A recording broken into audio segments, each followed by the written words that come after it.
kaugnay na balita, hindi dapat makatanggap ng parusa ang sinumang empleyado na hindi makakapasok sa kanilang trabaho kung may mga panganib dala ng masamang panahon, lalo na ang matinding pagbaha batayan sa Labor Advisory No. 14, Series of 2026.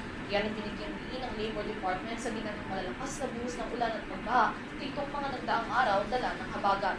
Narito ang report.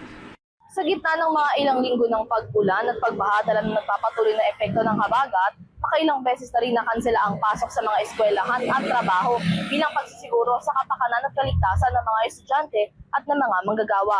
Kasunod nito, muling nagpaalala ang Department of Labor and Employment na mga manggagawang hindi makakapasok sa trabaho dahil sa lagay ng panahon ay hindi maaaring patawan ng administrative sanctions.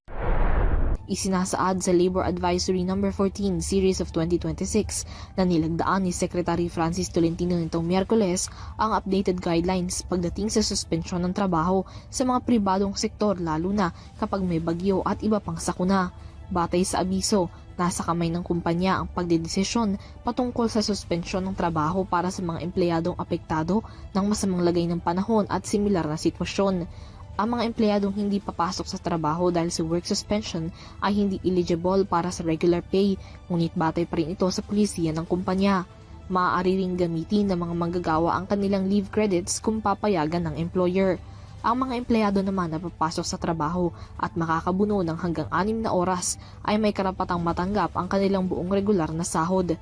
Kung hindi naman makakabuo ng 6 na oras, matatanggap pa rin ng empleyado ang katumbas na halaga ng kanilang sahod. Dagdag ng DOLE, maaaring magbigay ng karagdagang incentives o benepisyo ang mga employers sa mga manggagawang papasok sa trabaho sa gitna ng weather disturbances at similar na sitwasyon. Para sa EuroTV News, Mia Layagin, sumasaludo sa bawat Pilipino.